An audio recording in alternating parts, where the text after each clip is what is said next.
já está sentindo essa doce presença neste lugar? Você tem coragem de emprestar uma de suas mãos aos céus agora? Só por alguns segundos, nesse clima de adoração, você tem coragem de adorar o Senhor por alguns instantes?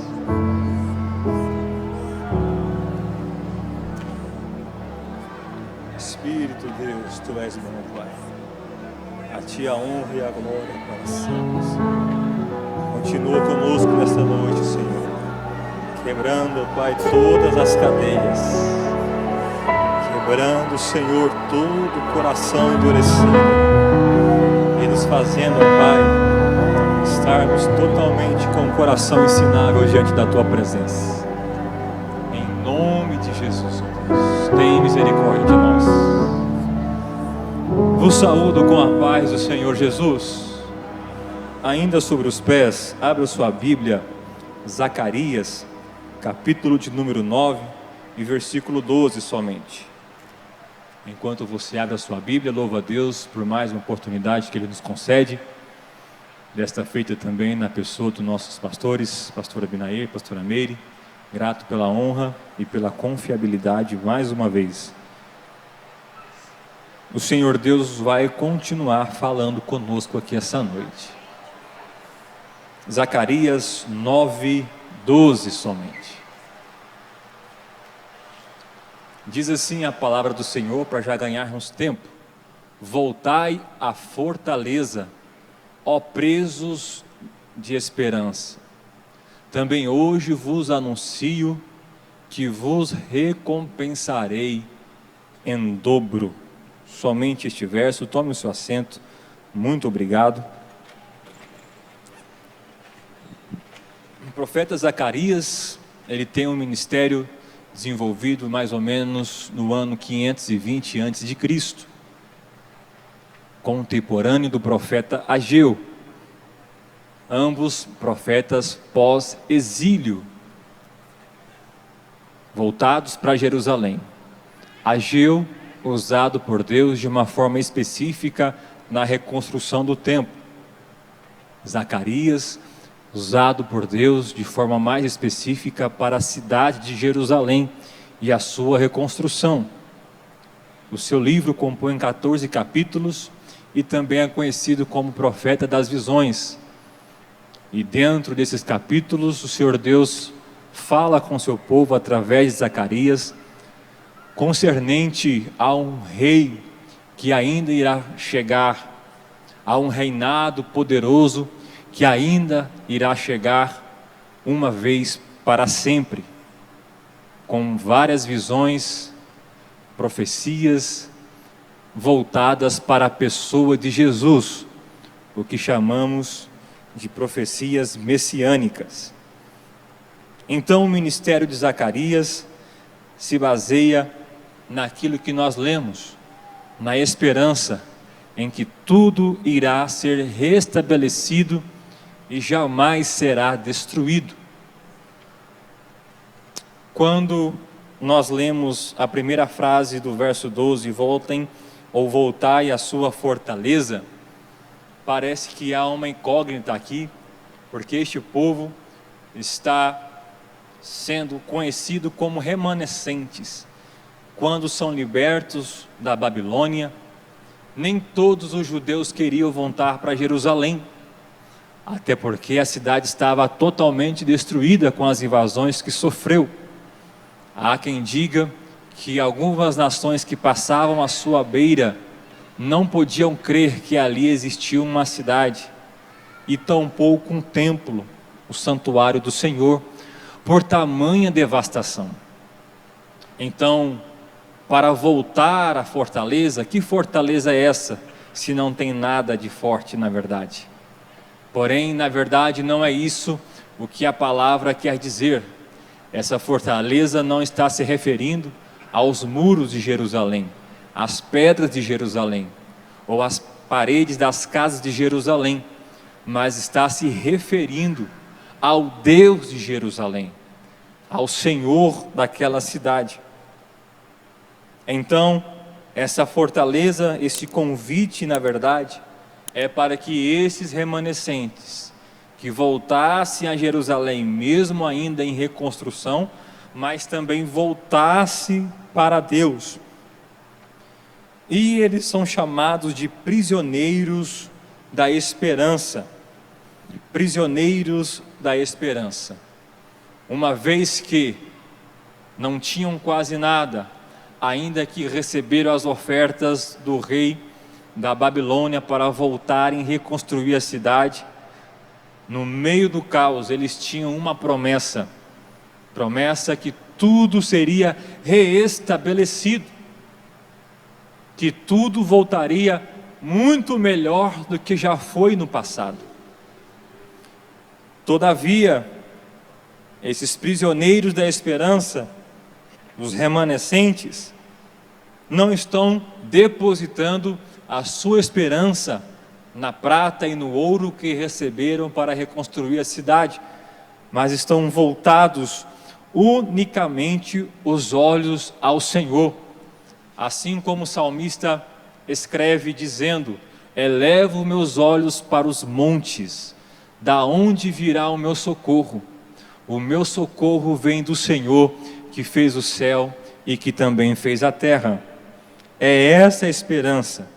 1 Pedro 1,3, Pedro diz que o Senhor nos regenerou por meio da ressurreição de Jesus Cristo. Em 2 Coríntios 3,12, o apóstolo Paulo, baseando-se nisso, quem sabe, ele disse que por mais que temos então tamanho conhecimento dessa esperança, ele traz aqui um grande pedido: mostramos maior confiança, elevemos o nosso grau de confiança, olhando-se para quem nós temos colocado a nossa esperança. Dado a este momento, que rei é esse? Que reinado é esse que será restabelecido uma vez para sempre? Quando nós olhamos para a pessoa de Jesus dentro de toda a Bíblia Sagrada, eu inicio por Apocalipse capítulo 13, verso 8, que diz no final do seu verso, que o Senhor já havia separado o cordeiro para expiação, antes mesmo da fundação do mundo. A ideia que nós temos aqui é que quando o homem cai no jardim do Éden, o Senhor não foi pego de surpresa e teve que levantar do trono rapidamente e encontrar uma solução para corrigir. Não, essa não é a ideia do texto. A ideia é que o Senhor já sabia, e o Senhor Jesus, antes da criação do mundo, já estava preparado para restabelecer o seu povo para todo sempre. Quantos podem dizer amém por isto? Então, Gênesis capítulo 3, verso 15, nós começamos a ver uma primeira aparição messiânica da pessoa de Jesus. O Senhor, em conversação com o diabo, que estava na serpente, ele disse que colocaria uma inimizade entre essa serpente, o próprio diabo, e a mulher, que representa a humanidade. Então essa inimizade entre o diabo e a humanidade é a pessoa de Jesus. Então Zacarias começa a trazer visões, revelações do alto, concernente a um dia tão esperado, a um dia em que todos os nossos problemas serão sanados, uma vez que nós reconstruiremos nossas casas, o templo do Senhor, para todo sempre, tendo a confiança que jamais, eu repito, jamais será destruído. E a Bíblia vai nos trazendo para perto dessa realidade. Gênesis 49, 10 vai ser mais inciso a Bíblia, dizendo que este governo, este reinado, vai estar saindo da tribo de Judá. Gênesis 49, 10 afirma que o cetro não se apartará de Judá. Quem está aqui, diga amém. O cetro não se apartará de Judá. Indo mais além, e que cetro é esse? Que poder e governo é este? O profeta Isaías, capítulo 11, verso 1, diz ainda de forma mais incisiva que nascerá um ramo do tronco de Jessé, e que das suas raízes brotará um renovo. Eu repito, brotará um renovo, e o Espírito do Senhor repousará sobre ele. Se percebe que a Bíblia sempre vai afunilando para o que Isaías estava dizendo aos prisioneiros da esperança. A Bíblia sempre vai afunilando para o governo, para o reinado poderoso de Jesus. E é por isso que quando nós olhamos para esse momento, nós entendemos o que o salmista disse, quando ele assim reportou que alguns confiam em carros, outros confiam em cavalos, mas nós faremos menção do nome do Senhor. Aqui abro um parêntese para dizer a nós, em que sempre haverá momentos em que vai sobrar em uma adversidade a esperança que foi posta no Senhor, a esperança que aquilo vai passar, a esperança que a chave vai virar, e que tudo vai fluir conforme diz a palavra do Senhor. Um salmista também diz que são as promessas do Senhor que nos traz vida. Então percebe que há esperança, que há confiança, que a vida, tudo leva para Jesus. E em dado momento da ocasião, nós somos pegos em algumas crises emocionais e existenciais, e por hora ou outra nós esquecemos desses detalhes, porque um dos primeiros sintomas que quando nós perdemos a esperança no Senhor, é quando nós abandonamos o altar da oração, o altar da comunhão com o Senhor, quando nós abandonamos a casa de Deus. Nós ainda não entendemos que os nossos olhos não estão fitados na verdadeira esperança que colocará tudo no seu devido lugar. Mas você hoje, prisioneiro da esperança, que veio aqui com a sua família, com carro próprio, de a pé, Uber, táxi, bicicleta, debaixo de uma chuva serena, você está dizendo: Senhor, eu sei em quem eu tenho fitado os meus olhos, eu sei aonde está a minha esperança, e a minha esperança não está nessa terra. Pode ser que alguém já até desacreditou desta terra, do governo que estamos, do país que vivemos, da nossa moeda real e da crise trabalhista, mas eu estou aqui porque eu sei, ó Pai, que isso é totalmente nada diante da Tua forte mão sobre nós. Será que isso é verdade somente para mim ou também para você? Então, o Senhor vai afunilando. Miqueias 5:2 vai dizendo que essa esperança, a qual estamos presos nela, tem até cidade para nascer. Uma pequena cidade chamada Belém. E dali vai ser notória a todo mundo a esperança visível e palpável do Senhor. O fato é que dentro do Antigo Testamento, o Senhor levantou homens, mulheres, profetas e profetisas, para que em todo o tempo de Israel e de seu povo, nunca deixasse de perder a esperança. E às vezes nós precisamos ser lembrados ou relembrados pelo Senhor, quem é o nosso Deus e por que nós estamos aqui. Você lembra em dado momento em que você só tinha esperança em uma promessa que recebeu da parte do Senhor? Você tentou todas as suas ações humanas e nada deu certo, e só restou acreditar com esperança no seu Deus.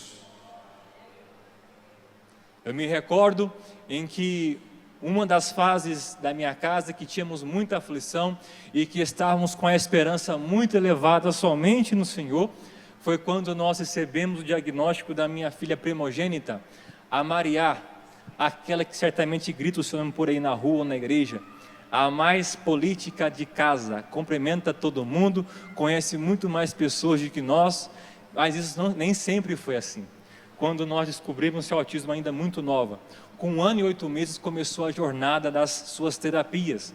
Porém, era um pouco pesado, porque o lugar mais próximo de casa para dar esse apoio, esse suporte, estava a 150 quilômetros. Então, na semana, de 600 a 700 quilômetros, era dedicado exclusivamente para Maria.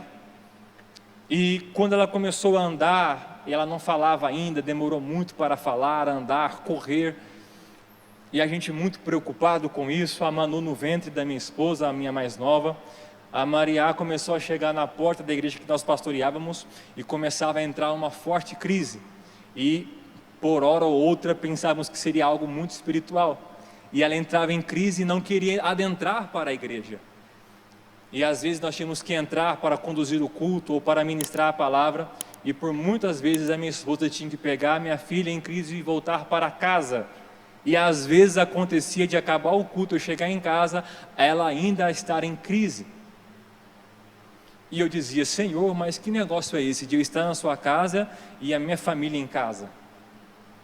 E o tempo foi passando, as coisas foram acontecendo, e de pouco em pouco ela foi indo. De repente ela entrava na igreja, mas não ia para os kids, sentava lá atrás, tampava os 2 ouvidos e passava todo o culto assim. Depois, com o tempo, quando a esperança ia indo embora, e quando nós queremos nos conformar com a situação, de repente a Maria sobe para a escadaria e vai para os kids. E de repente, quando a esperança vai embora, a gente começa a querer criar uma conformidade.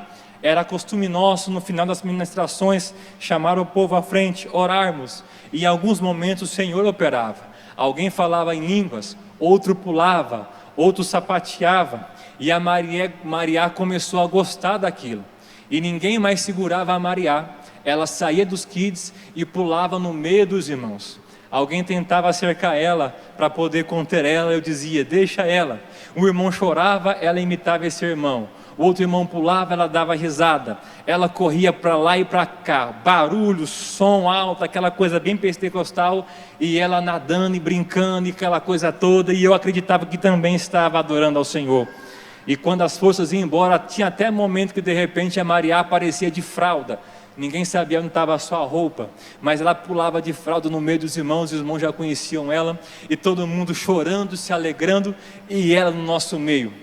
E de repente as coisas foram acontecendo. Hoje a Maria nos cobra, hoje tem culto, hoje tem kids, e quando acaba lá o kids, ela quer correr aqui, abraçar os pastores, correr aqui no púlpito, abraçar todo mundo, pegar na mão de alguém: papai, olha aqui o seu amigo, papai, olha aqui a sua amiga, e ela começa a interagir mais do que os próprios pais.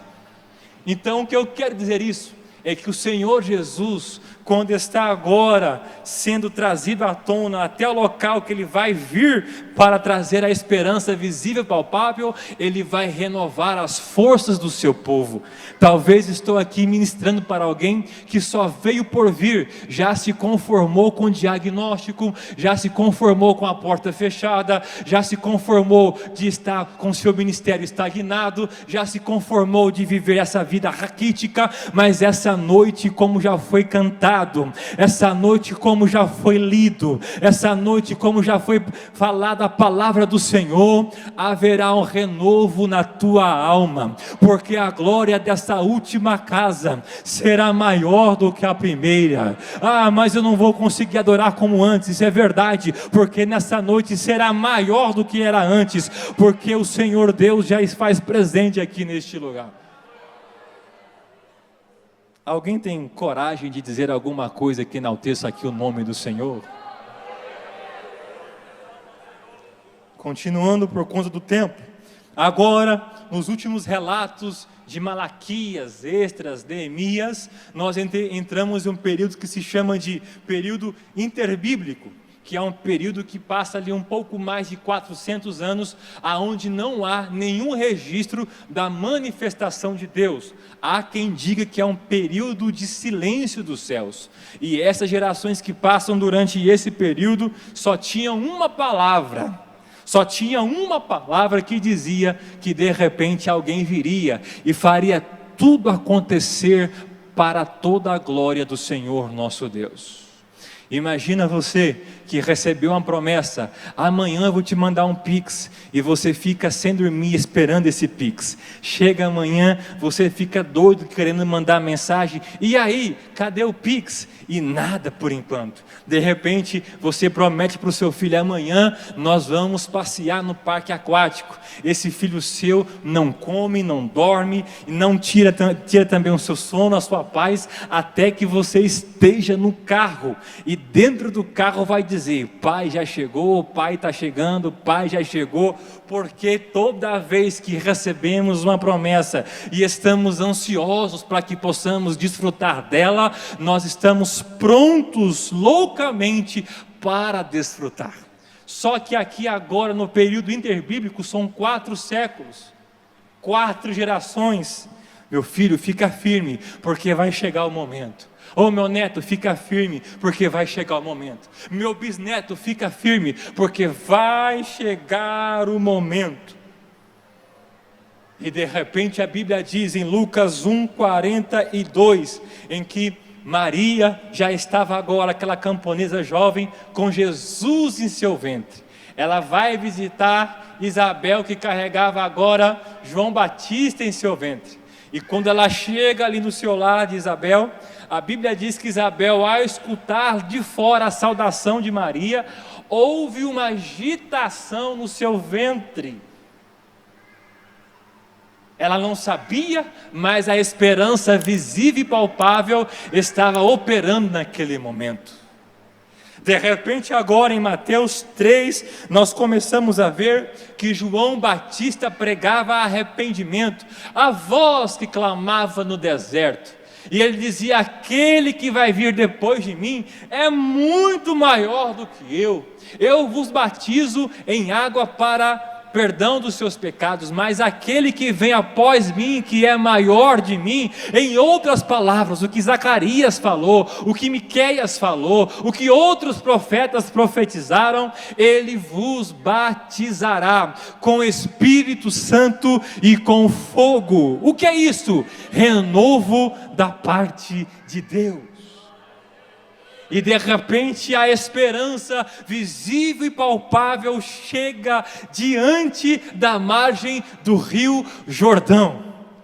João Batista aponta o dedo e diz: é ele que eu tenho pregado, é ele que eu tenho falado, é ele que os profetas têm profetizado, é ele que as nossas gerações têm aguardado, é ele que o teu pai falou, é ele que a tua avó falou, é aquele que o teu tataravô falou, é ele que está aqui essa noite.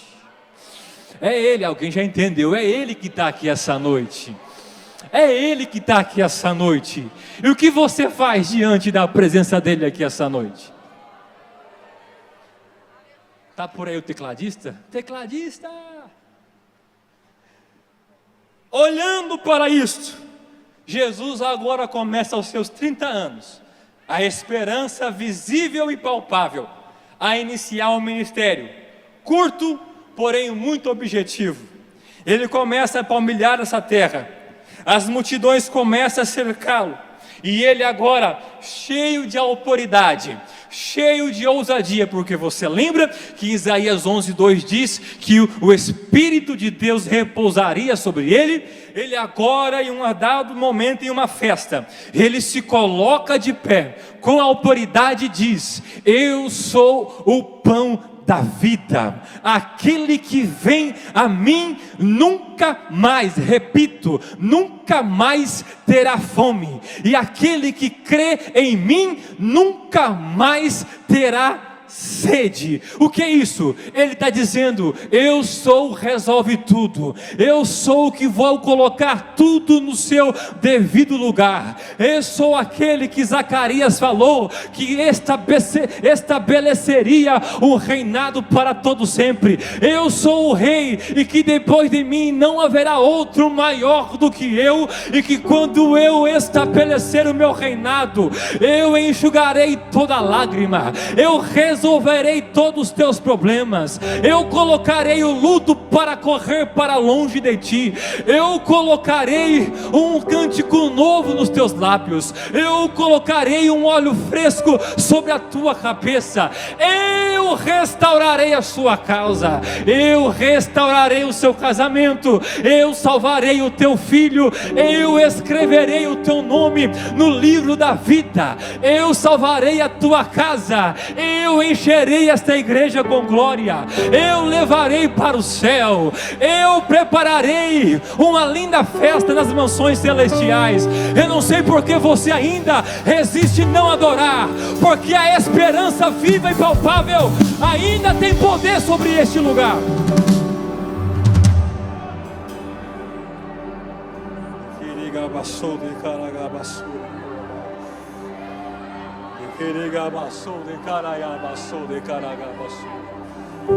Nós ficamos nos entupindo com o jornal do dia a dia. O dólar vai bater de 6, vai ter guerra no Irã e a coisa vai ficar feia. A gente fica vidrado naquilo que é ruim, aonde Deus não quer que nós estejamos vidrados.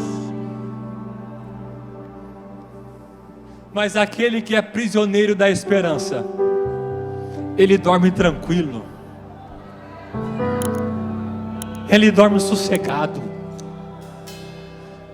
O salário pode atrasar, o carro pode ir embora e quebrar, o carro pode beber água até falar chega, a bicicleta pode furar o pneu, a família pode não entender, o pai pode não compreender, mas quem confia no Senhor Deus, aquele que é o prisioneiro da esperança no Senhor, faz como Davi. Eu deitei, Davi vai te matar, Davi tem um cerco, Davi há uma arapuca contra ti. Eu deitei, eu dormi e eu me levantei, porque o Senhor cuidou de mim, o Senhor me sustentou. Cadê você, prisioneiro dessa esperança aqui essa noite? Pelo amor de Deus, não deixe essa glória esvair-te dentro de você aqui agora. Me ajude com uma de suas mãos bem alto, se você pode. Do tamanho da sua esperança, levante a sua mão, com toda a vontade que você tem de vencer dessa fase complicada, mas que os teus olhos estão fitados no Senhor. Empresta a tua boca santa neste momento, porque o Senhor, autor e consumador dessa fé, o Senhor desse Zacarias falado, está aqui essa noite para trazer renovo. Nós não vamos nos baixar a cabeça, nós não vamos nos conformar com isto. Nós teremos hoje uma mente transformada, uma mente renovada. Eu vou sacudir a poeira da roupa, eu vou levantar a cabeça, eu vou botar a roupa e vou para a igreja, porque eu sei que o meu Redentor vive e que breve se levantará sobre esta terra.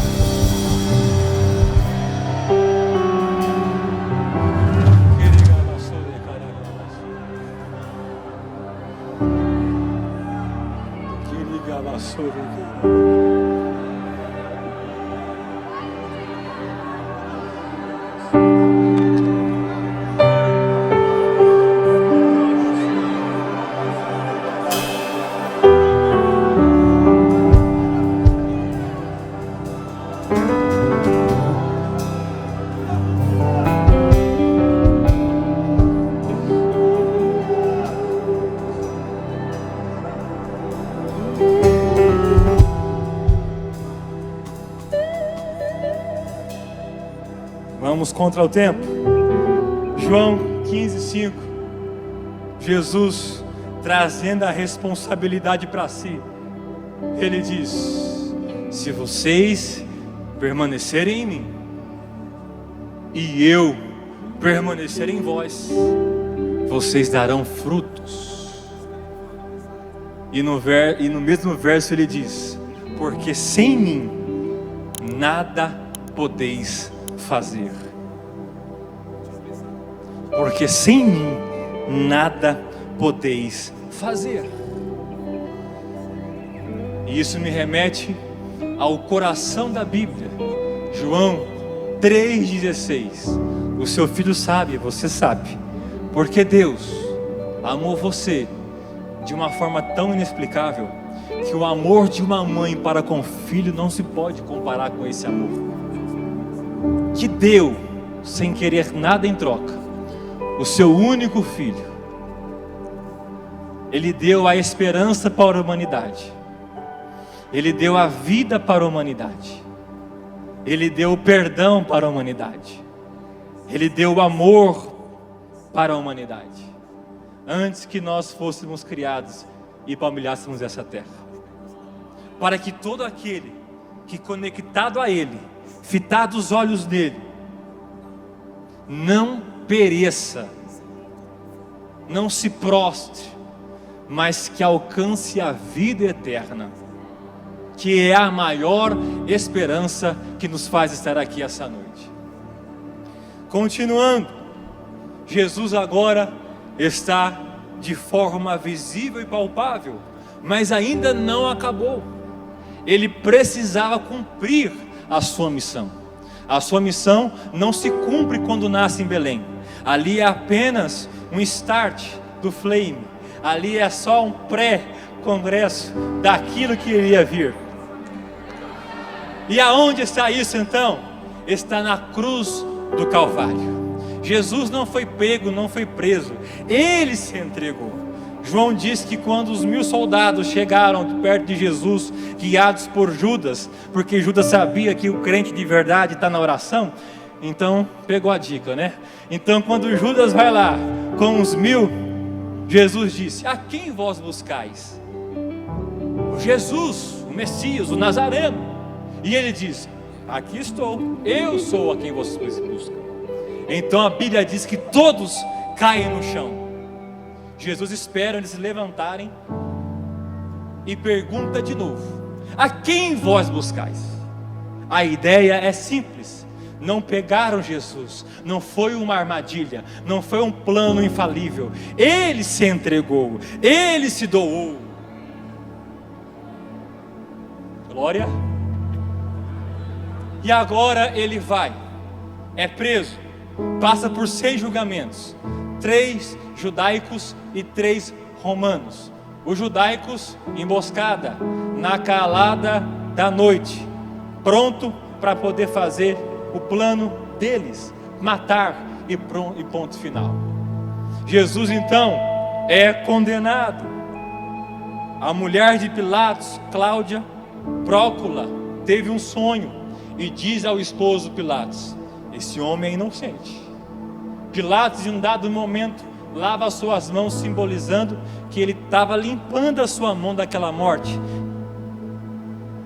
Jesus carrega a cruz por mais ou menos 600 metros, numa via chamada Via Dolorosa. Alcança agora o alto do Gólgota, Monte das Caveiras. Entre 2 ladrões ele é crucificado, também profetizado no Antigo Testamento. Jesus agora o Senhor recebeu o seu Espírito, a Bíblia diz que o movimento acontece e o véu do templo se rasga, mas não se rasga de qualquer jeito. O véu se rasga de cima e para baixo. Não foi alguém que foi lá e puxou e rasgou de baixo para cima. Qual que é a ideia da mensagem? É que isso prova que todo o projeto da esperança, todo o amor, tudo que foi arquitetado, não foi nós que clamamos a Deus, que buscamos a Deus, que um dia corremos atrás dele, mas foi o Senhor, que antes de tudo, Ele desceu com a sua glória. Rasgar de cima embaixo simboliza que foi lá do alto que tudo aconteceu. O que Paulo disse: porque dele e por ele e para ele são todas as coisas. Ele agora passa 3 dias, ressuscita, e ele começa agora por mais alguns dias o seu ministério até a sua ascensão. Subindo a ascensão, ele vai lá no alto. A Bíblia diz que sobe até os demais perderem ele de vista. E há agora uma promessa, que não é agora a primeira, mas a segunda vinda do Senhor, pelo motivo que nós estamos aqui também reunidos essa noite. E ele agora começa a gerar no coração palavras proféticas da sua segunda vinda. Gosto muito do que está escrito em Hebreus 10:37, aonde o autor, citando Abacuque 2, 3 e 4, diz que o que tem de vir, ele vai vir mesmo, e ele não tardará. Agora todos nós estamos presos, não somente no poder para nos ajudar na vida terrenal, mas estamos presos também na esperança da eternidade, aonde lá com Ele participaremos das bodas do Cordeiro, e ali ficaremos com Ele para todo sempre. E quando voltamos para Zacarias 9:12, esse reino estabelecido, essa glória eterna, olha que alegria que você vai dar, aleluia. O Senhor não vai estar sozinho, toda a sua noiva estará com Ele. Toda a igreja do Senhor reinará com Ele para todos sempre. Toda a igreja do Senhor reinará com Ele para todos sempre. Alegrai-vos na esperança, sede pacientes na tribulação, persevera na oração, porque aquele que há de vir virá e não parará. Enquanto Ele não vem, Ele desceu o teu Santo Espírito para que nos renove todos os dias, para nós não perdemos a esperança. É essa glória que você está sentindo, esse arrepio que você está sentindo, é o Espírito do Santo dizendo: não deixa a peteca cair, rapaz, fica firme, Ele está vindo, Ele virá, tudo será resolvido, tudo será posto no seu devido lugar, e Ele reinará conosco para todo sempre. O renovo de Deus chegou aqui essa noite para alguém. Com a permissão do pastor, fique de pé em nome de Jesus. E eu sinto Deus aqui essa noite. E eu sei que você está com vontade de levantar a mão, de dar aleluia, de vontade de pular, de falar línguas estranhas, porque esse renovo talvez Deus não pode dar amanhã, mas eu acredito que se hoje aparecer aqui um adorador que adore o Pai em espírito e em verdade, alguém que tem um coração prendido não nos tesouros da terra, mas no tesouros do céu, terá hoje a sensibilidade de sentir, de ver a glória de Deus aqui neste lugar. E eu queria terminar aqui a minha pequena participação com a sua ajuda, adorando, glorificando, transmitindo a esse ambiente, transmitindo aos céus que você ainda está aqui, está crendo, está confiando, está sangrando, mas está aqui, porque a glória que o Senhor tem preparado para nós não pode ser comparada com estes sofrimentos dessa terra. Ele está vindo, e toda a esperança será voltada para Ele.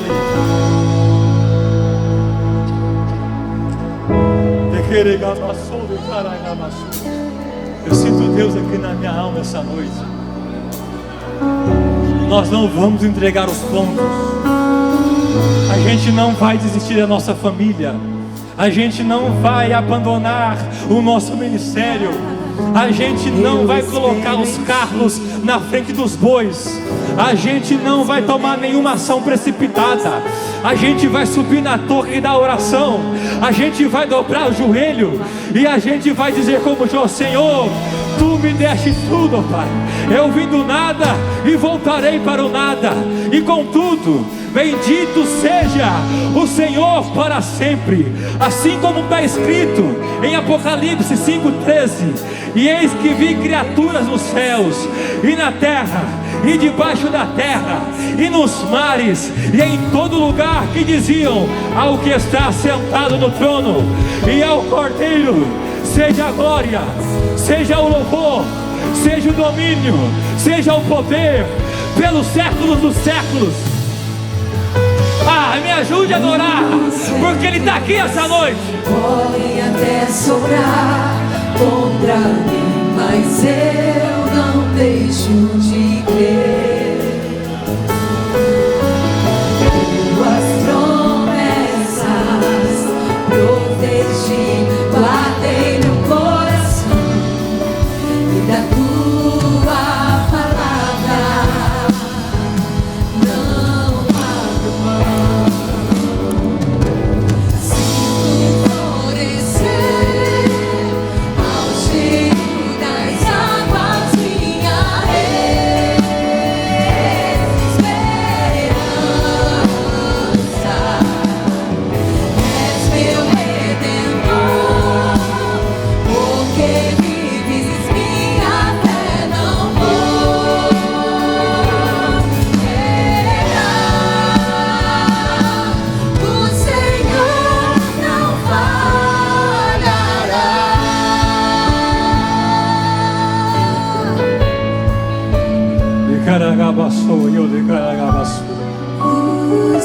Tudo pode passar, mas o Senhor olhará para a terra e verá que ainda há remanescentes.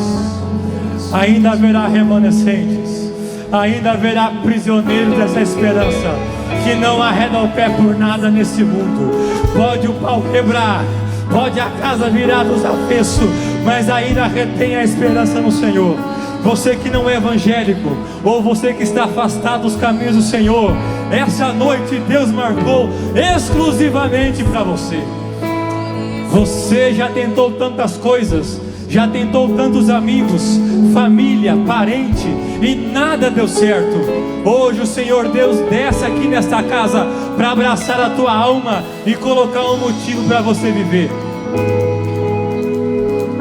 Vem aqui à frente em nome de Jesus, porque o Senhor Deus quer te perdoar. Ele já te ama e Ele quer escrever o seu nome no livro da vida, e você vai participar desse reinado para todo sempre. Você subirá para as bodas do Cordeiro. Você verá que as aflições dessa terra nunca passou perto do tamanho da glória de Deus. Essa cruz pesada que você carrega, um dia Ele colocará uma coroa de vida na tua cabeça. Não perca tempo, venha depressa. Ele é a melhor solução.